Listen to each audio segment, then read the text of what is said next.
Bonjour, aujourd'hui dans Questions de parents, nous allons vous parler de l'alimentation des enfants de 18 à 36 mois. En effet, à cet âge, les enfants ne sont plus toujours suivis par leur pédiatre. C'est le début de la diversification alimentaire et le départ également de plusieurs questions pour les parents. Aujourd'hui, nous recevons le professeur Dominique Turc, pédiatre au CHU de Lille. Bonjour professeur. Bonjour Carole. Alors, quels sont les besoins spécifiques des enfants de 18 à 36 mois? Ce sont des besoins importants, c'est une des périodes de la vie où les enfants vont grandir le plus. Par exemple, entre 1 an et demi et 3 ans, ils vont prendre 2 ou 3 kilos et une dizaine de centimètres. Donc il faut que les apports couvrent les besoins de ces enfants. Ce n'est pas toujours très facile à apprécier. Il faut connaître à la fois les signaux de la faim de l'enfant, il a envie de manger, mais il faut aussi connaître les signaux de la satiété. Il est possible d'arrêter de lui donner à manger. C'est un peu compliqué parce que la tendance naturelle de beaucoup de parents, c'est de penser que l'assiette doit absolument être finie pour que l'enfant ne manque de rien. C'est une période d'apprentissage de la satiété, alors que dans les premiers mois de vie, on ne se pose pas des questions de cette nature. Quand l'enfant est allaité par sa mère, lorsqu'il n'a plus envie de téter, il arrête et il n'a pas besoin d'aide extérieure. Donc c'est le rôle des parents de comprendre ces petits signaux, de les enregistrer et surtout de se dire que l'assiette ne doit pas être forcément terminée, que, encore une fois, lorsque l'enfant a terminé son repas, eh bien, il ne faut pas lui en donner plus de façon obligatoire. Y a-t-il justement des aliments qui peuvent être donnés en excès à un enfant? On peut prendre l'exemple de la viande ou de l'œuf ou du poisson qui apportent des protéines. C'est des produits qui sont importants pour que l'enfant puisse construire son squelette. C'est les briques de l'organisme, mais l'enfant n'en a pas besoin de tant que cela. Souvent, les doses que l'on donne sont vraiment beaucoup trop importantes. C'est ennuyeux parce que d'abord, les protéines, ça coûte cher. La viande, l'œuf ou le poisson, c'est des produits coûteux et donc ce n'est pas la peine d'en donner plus que nécessaire. Et puis, il y a des éléments récents dans la littérature médicale qui suggèrent que peut-être un excès de protéines pourrait jouer un rôle dans le surpoids plus tard dans la vie. Donc non seulement c'est une dépense inutile, mais peut-être aussi quelque chose qui pourrait être ennuyeux pour la santé de l'enfant quelques années plus tard. Il y a un autre exemple qui est encore plus classique, c'est celui du sel. Évidemment, les parents, avec leur propre goût, ont souvent tendance à penser que ce qu'ils proposent à l'enfant ne va pas être assez salé. Et c'est inexact parce que le goût de l'enfant n'est pas du tout le même. Il a un goût beaucoup moins salé que nous, les adultes. Et donc, le plus souvent, quand on a mis du sel dans la cuisson ou qu'on achète un aliment spécifique bébé, 18 à 36 mois, surtout, ce n'est pas la peine de rajouter du sel. Ce n'est pas pour autant qu'on les aimera moins si on ne rajoute pas de sel. Alors concrètement, voici les portions adaptées pour les enfants de 18 à 36 mois. Pour le steak haché, vous pouvez lui proposer un quart de steak haché, soit l'équivalent de 30 g de viande rouge ou encore l'équivalent de 30 g de viande blanche. Pour le poisson, voici la portion recommandée. Enfin, pour les œufs, un demi-œuf suffira largement.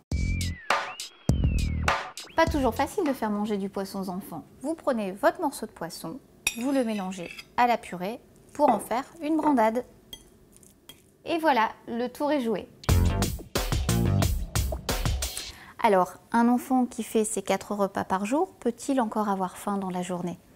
Oui, c'est possible. Ça va dépendre de la quantité d'énergie qu'il va dépenser. Plus il va être grand, plus il va courir, marcher et dépenser de l'énergie. Il faut d'abord s'entendre sur les signaux de la faim. Chez les grands qui vont exprimer le fait d'avoir faim, c'est relativement facile, quoique ça peut aussi être un signe qu'on a envie d'un câlin, qu'on a envie qu'on s'occupe de soi. Chez les plus petits, c'est un peu compliqué et les parents doivent aussi apprendre à décrypter le message. Il ne faut pas penser que lorsqu'un enfant pleure, un petit, 18 mois, 2 ans, c'est obligatoirement qu'il a faim. Ça peut être j'ai envie d'un câlin, j'ai envie qu'on me change, j'ai envie qu'on me promène, j'en ai marre de regarder toujours la même chose, etc. Donc il y a d'abord une première étape qui est est-ce que le signal que me lance mon enfant est vraiment un signal de faim? Ensuite, évidemment, si c'est le cas, il faut répondre à la faim. Il est hors de question de ne pas y répondre, puisque, encore une fois, les enfants ont des gros besoins d'énergie et parfois c'est vraiment extrêmement impressionnant. Et ça, au moment des repas, les féculents, qui sont le modèle d'une énergie importante sous un faible volume, peuvent bien répondre à ça, à apporter de l'énergie, à couvrir les besoins de l'enfant et à faire en sorte de limiter les moments de faim et donc au total de limiter les moments de grignotage. Alors, voici quelques idées simples pour préparer des féculents à votre enfant.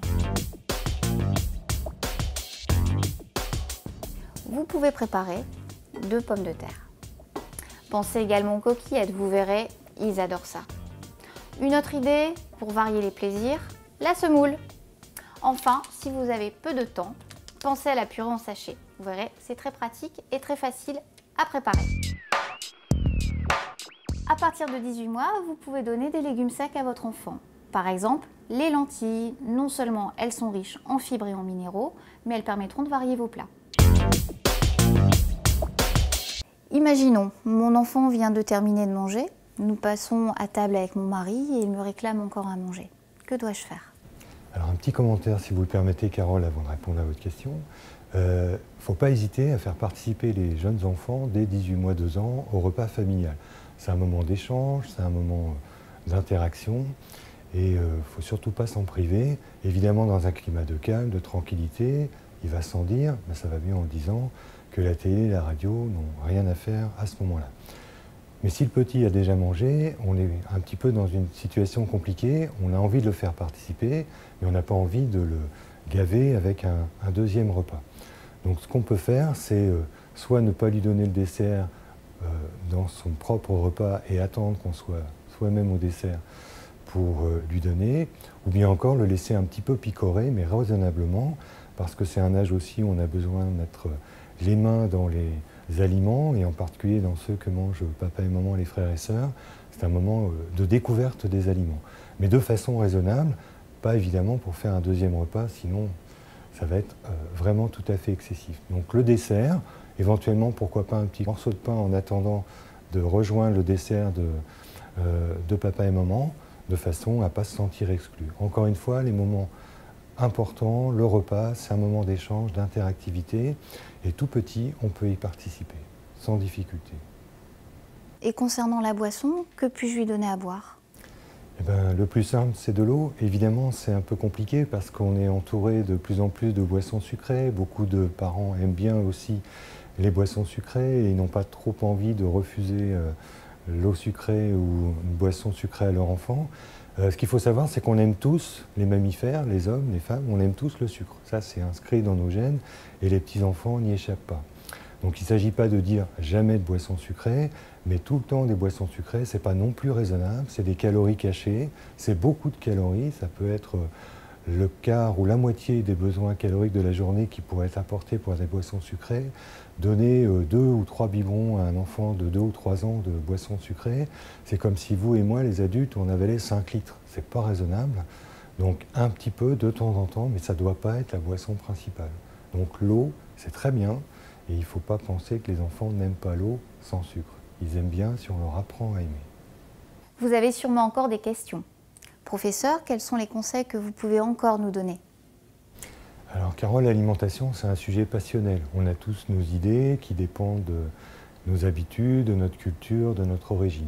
Donc chacun va vouloir donner son idée et pour les parents, ça va être un peu compliqué de repérer ce qui est bien et ce qui l'est un petit peu moins. Il faut d'abord avoir confiance en ses enfants. Ils vont nous lancer les signaux de faim ou de nécessité de s'alimenter, ne serait-ce qu'en petite quantité. Il faut qu'on ait confiance en nous, les parents. On a les outils pour faire face à l'alimentation des enfants. Ça n'est pas quand même si compliqué. Et puis, si c'est nécessaire, il faut faire appel aux professionnels qui connaissent. Ça peut être le médecin traitant, le pédiatre si on en a un, ou encore la puéricultrice de PMI qui est tout à fait à même de donner les conseils lorsqu'on est un petit peu en situation de difficulté. Mais il faut d'abord avoir confiance en son enfant et d'abord avoir confiance en soi.